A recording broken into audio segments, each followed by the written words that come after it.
So why didn't I flinch? Because the laws of science differ fundamentally from those of...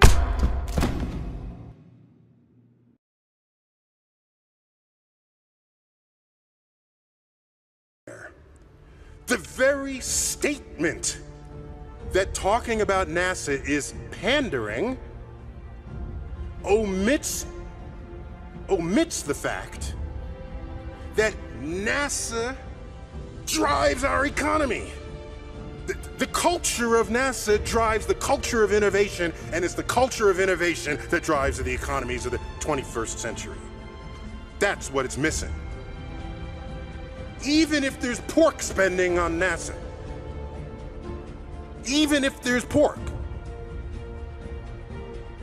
what comes out of that spending benefits the nation in ways that a power plant or a bridge or a local road does not. I can be honest about that, even if some of you can't, because you're in it, you're too close, I can say it, and I'm saying it. You know what happens? The jobs do not go overseas. You don't have to set up tax benefits. They don't go overseas because we're innovating and they haven't figured out how to do it yet. It has to stay here in America. And you have to keep innovating. They'll eventually catch up, fine, hand it to them. You can't simultaneously assert that we are a global economy and then cry foul if a corporation takes a plant overseas where the labor's cheaper. That's kind of part of how that works. So the solution is not trying to just prevent that with laws. You innovate so that it doesn't happen in the first place. Teacher training? We need that. It is a necessary but insufficient condition to make this happen. You can have an awesome teacher in middle school, high school. Now you want to become a scientist. You come out the other end of that educational pipeline. What do? We lost an entire generation of these smart people. They became like investment bankers or lawyers out of the 1980s and 90s because there's no place for them to take their interest in science. You have big, bold, ambitious projects, you get them all. Especially since the NASA science portfolio involves biologists. We're looking for life. It's got chemists, geologists, astrophysicists, physicists. The NASA portfolio touches all of these. Not only that, we need the electrical engineers, the mechanical engineers, the structural engineers.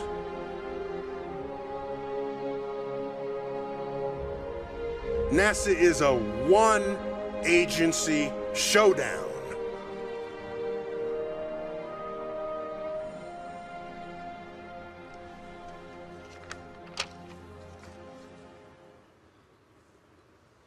If we have an innovation culture, we'll resurrect some of that attitude we all had in the 1960s. So, it turns out in science, we have dozens of senses. There's plenty of things you might want to know about, but you can't because you're limited to your 5 senses. If we had microwave detectors, the microwave towers would be ablaze in broad daylight and in the middle of the night. We have no such detectors. Radio waves, we can't detect radio waves. X-rays, gamma rays. This is the full sweep of the electromagnetic spectrum. And in astrophysics, we have telescopes and detectors in each one of these bands, far beyond what your naked eye can detect. Our senses emerge from being born an ordinary human being in this world, breathing air, walking in 1 G's worth of gravity. That is our life. And so in modern science, we no longer require that a successful idea makes sense. And I think that's created quite a bit of confusion when a scientist says, oh, well, the whole universe was this, and a particle pops out of existence here and shows up there, and there's 11 dimensions, and this, and you hear this say, what's he smoking? You know? You wonder what's going on with the scientists today. And the fact is, our regime is no longer grounded in the limitations of the 5 senses we carry with us. Nearly half of all scientists are religious. They pray to a God. Half of all Western in America. So being a scientist does not make you not believe in God. Nearly half. Here's the difference. The scientists who are productive, who are also religious, do not use the Bible as their science reference. The Bible, they've removed all, and they use the Bible as a source of their spiritual fulfillment and enlightenment. And they draw a line in the sand. And Galileo said this first. Galileo, a religious Catholic man in Italy. He said it first. He's reading the Bible, and he's got it, but then he invents a telescope. He builds a telescope, best one ever. And he's looking at the universe, and he says, this doesn't match up. And so he comes up with the phrase, a brilliant phrase, in a letter to a friend of his. He said, apparently, the Bible tells you how to go to heaven, not how the heavens go. So he drew the first line in the sand between how you might relate to your religion if you're going to live in a physical reality. Que pensez-vous des plantes transgénétiques? I'm amazed how much objection genetically modified foods are receiving from the public. It smacks of the fear factor that exists at every new emergent science where people don't fully understand it or don't fully know or embrace its consequences and so therefore reject it. What most people don't know, but they should, is that practically every food you buy in a store for consumption by humans is genetically modified food. There are no wild, seedless watermelons. There's no wild cows. There's no long stem roses growing in the wild, although we don't eat roses. You list all the fruit and all the vegetables and ask yourself, is there a wild counterpart to this?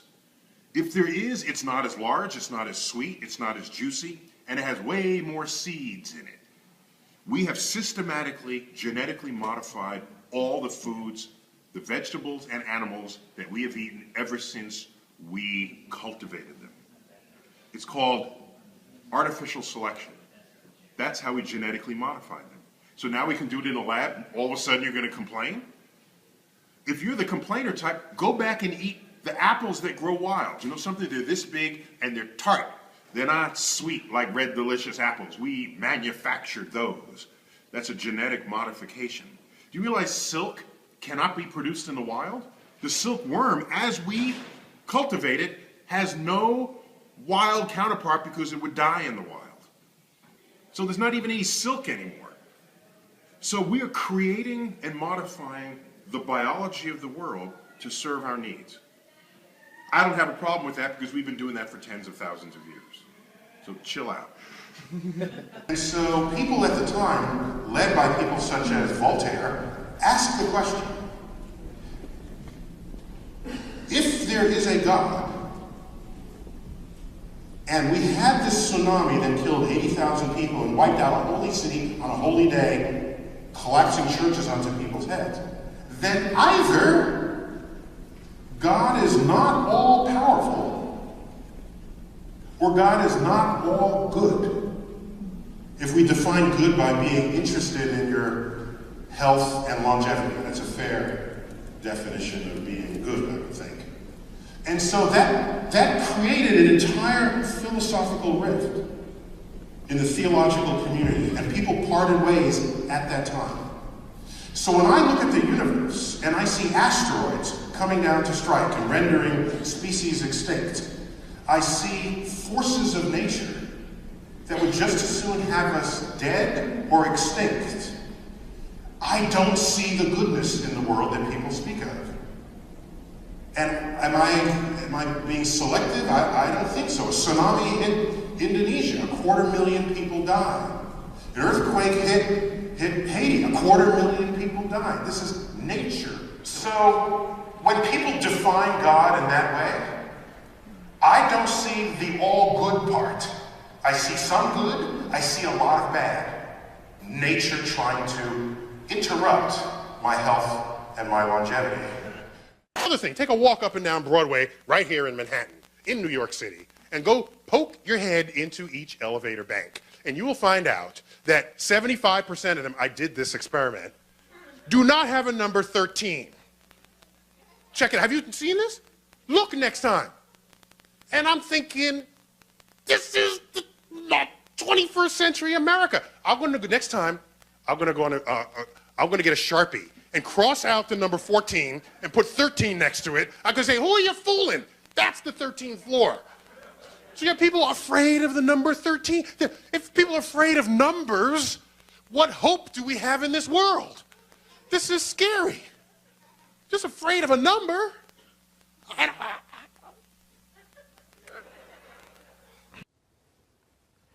I'm going to appeal to you in a way that most people don't. I'm going to tell you things other people are not telling you. You get people who are space enthusiasts, let's go into space, it's our destiny, it's our next, great nations do it. And I look at history and I say, no, you don't know what you're talking about. Here's what we got to do. We've known since the Industrial Revolution and earlier that innovation in science and technology, yes, it'll help defend a nation. But when you're not at war, you know what else innovation in science and technology does? It is the engine of tomorrow's economy. The engine. When Einstein wrote down his equation for the stimulated emission of radiation, which is the foundation of the laser, was he thinking to himself, barcodes?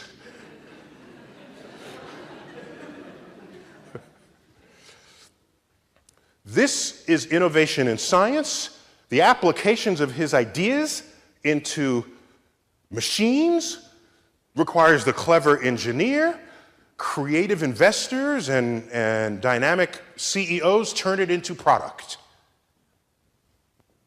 Don't ever tell me, why are you studying this? How is it helping me? You know, I don't know how it's going to help you. I have no idea. Neither did Faraday. He just knew you would tax it. Neither did Einstein. Neither did anybody who made great discoveries about our understanding and our relationship to nature. Look at the chemical ingredients of life itself. Put them in order. In rank order. You get hydrogen, which comes from the water molecule. You get oxygen, which comes from the water molecule. You get carbon. It's the foundation of our chemistry. You get nitrogen. In order. And the next one is the most famous element of them all. It's on every single list. It's called other. Okay, so hydrogen, oxygen, carbon, nitrogen, other. Now you go, that's in life. Now let's turn to the universe and say, hey, universe, what do you have ranked among your elements? What's number one for you? Hydrogen. What's number two? Helium. Well, if you remember from chemistry class, helium is inert. You couldn't do anything with it chemically even if you tried. So let's skip that. Next in the universe, oxygen, carbon, nitrogen, other, thank you. So, we are one for one the same ingredients in the universe, which itself is a bit humbling. If we were made of an isotope of bismuth, then you'd have an argument. You say, hey, we're rare stuff. Come here, check us out. Look at where we are, all right? But like, no, we're made of the most common ingredients of the universe. But those ingredients are traceable to the actions of high-mass stars that forge these elements in their core, destabilized, exploded, spread their enriched ingredients, their guts, across the galaxy, creating environments where the next generation of stars will have the ingredients that can then make planets and people. And so, not only are we in this universe, the universe is in us. And I know of no more enlightening, ennobling, enriching thought than that. And that is the thought I'll leave you with this evening. Thank you for your attention. Bicycle. you are our future, I want you to understand something and not forget it. Are you ready? Okay. Religions all over the world constitute what we call belief systems. Okay? And your freedom to believe whatever you want is a right and even a privilege in a free society. That's a good thing. Consider, however, that if you believe something that's part of a religious philosophy, and someone else has a different religion that's a different religious philosophy, and you're not agreeing with one another, and there's another religion over here and another over here, and they don't agree, you're still free to believe what you want. But what that tells you is that it is unstable to build a government on a belief system. What you want is objectively verifiable truths around which we can all agree. That's what you build your economic system on, your governance on. Once you have that, then you go forth to your mosques, and to your churches, and to your... Go forth and preach and believe whatever you want. But know the difference, as Galileo did, between how to go to heaven and how the heavens go. That's my answer to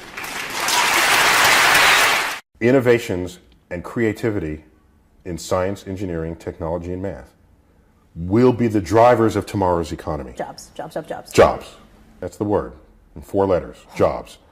And if you are not a participant on that frontier, you will trail behind it and possibly get left behind entirely. Most American kids opt out of the harder math and science classes, as you know. So I think most people opt out of hard things. And many of those jobs that pay $60,000, $70,000, $80,000, you need a lot of calculus. You do. You need math. You do. You need science. And you need physics. Math needs better marketing. I don't know how to do it. Hire a marketing firm or something. There are people who say, I'll never need this math, these trig identities from 10th grade or 11th grade, or maybe you never learned them. Here's the catch. Whether or not you ever again use the math that you learned in school, the act of having learned the math established a wiring in your brain that didn't exist before. And it's the wiring in your brain that makes you the problem solver. Why did you become a scientist? Since age 9, the universe chose me in a first visit to the local planetarium, the Hayden Planetarium in New York City. Ever since then, had you asked me what I want to be when I grow up, that annoying question that adults always ask, I would have said, an astrophysicist. So there's a value to students studying math and science at high levels, even if they don't want to be running the Hayden Planetarium. Even if you don't want to become a scientist, minimum you should ask of yourself, demand of yourself, is that you become scientifically literate. Better yet, scientifically literate and mathematically literate. Why? Because therein are the engines of problem solving in the world. How does that connect to jobs and the bottom line, which is money? Now you're valuable to an employer because companies want to innovate. And the companies that don't innovate, they wither on the vine. So the connection between STEM fields and financial stability of a nation is what needs to be established. That connection somehow is broken.